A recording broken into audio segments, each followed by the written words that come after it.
Hello and welcome back to my channel. I'm Christy VANN with Fantastic Finances, and I teach velocity banking and I help people get out of debt pretty quickly.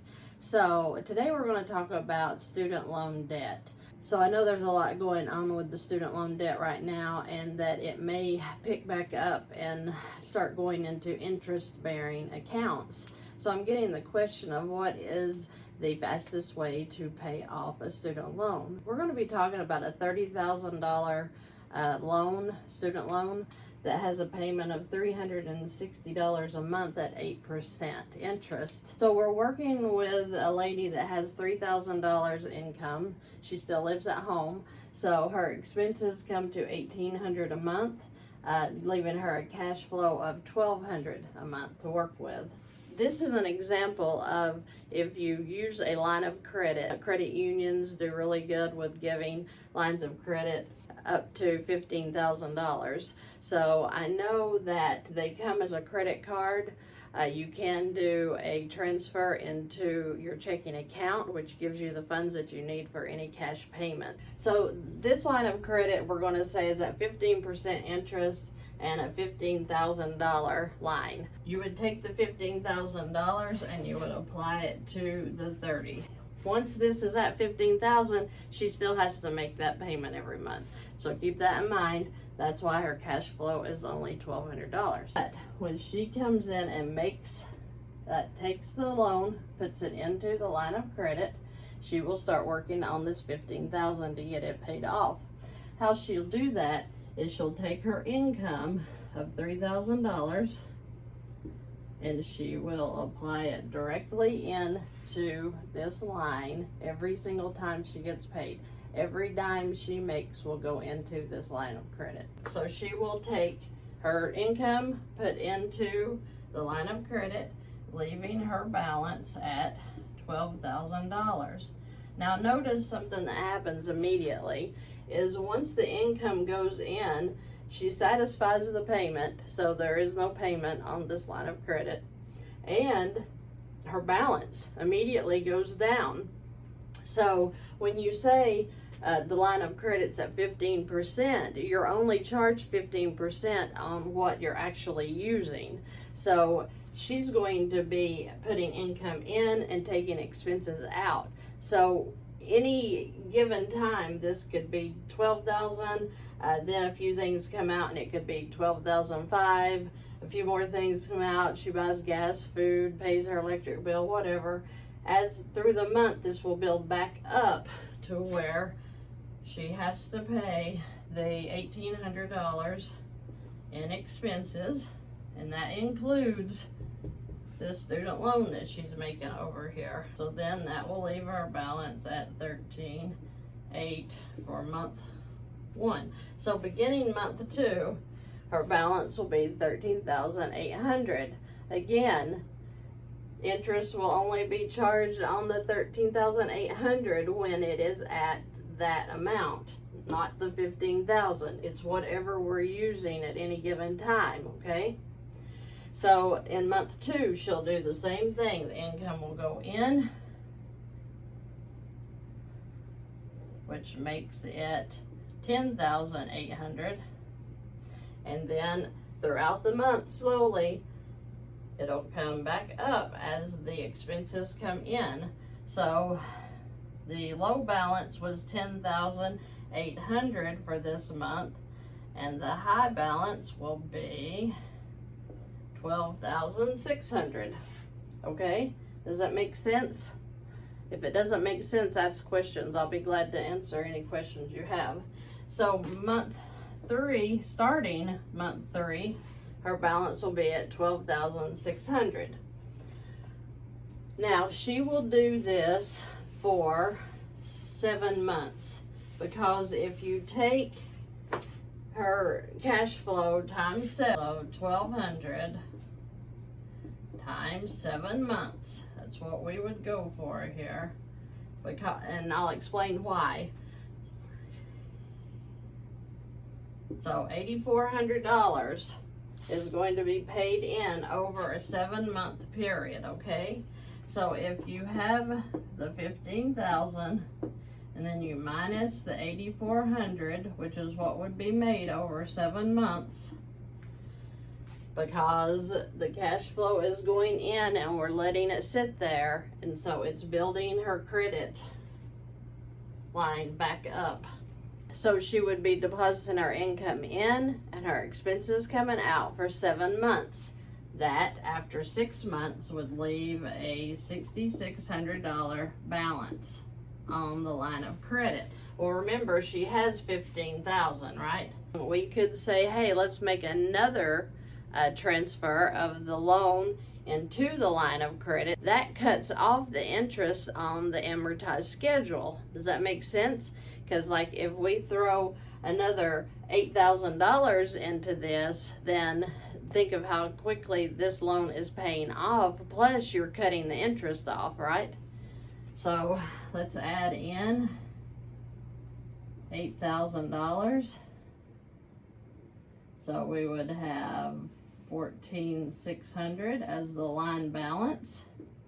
But then if we took the $8,000 off over here on the student loan, we would have $7,000 left.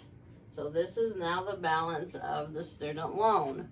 So how many months do we have here? We have we made our initial deposit of $15,000 from the loan into the line of credit. We paid on it for 7 months, got the balance down, and now we've thrown another $8,000 in it, taking the balance back up to $14,600. Well, immediately she continues to put the $3,000 income in. So she would take her income again, $3,000 for month 8. That would bring her back down to $11,600, right? Then her expenses would come back out again, and then she'd be back up to $13,400. So she's going to keep doing this. She'll put her income in, income out, and then in 7 more months, maybe even 6 months, because remember, we only had $7,000 left, and 7 times 12, you know, would be more than enough to pay that off, because that'd be $8,400. But remember, once this is paid off, once we bring the $7,000, pay off that loan, guess what happens? This payment goes away, and her cash flow is going to increase $360. So now for the last few months of this loan, her cash flow is going to be $1,560 instead of the $1,200. So what does that do to the payoff on the line of credit? She made the initial $15,000 transfer from the loan into the line of credit. So she pays on this for 7 months till her balance gets down $8,400, making it $6,600. Then she will turn around and put another $8,000 back into the line of credit. So you shall pay $18,000 onto loan, which makes her balance $14,600 now. Then for 7 more months, she'll do it again. So $8,400. For 7 months, her income will go in, her expenses will come out, making her balance $6,200. And then remember, we only have $7,000 left. So then this $6,200, after 7 months of payments again, then she would add the $7,000 from the loan to pay off the student loan. So this is gone in the 14th month, remember?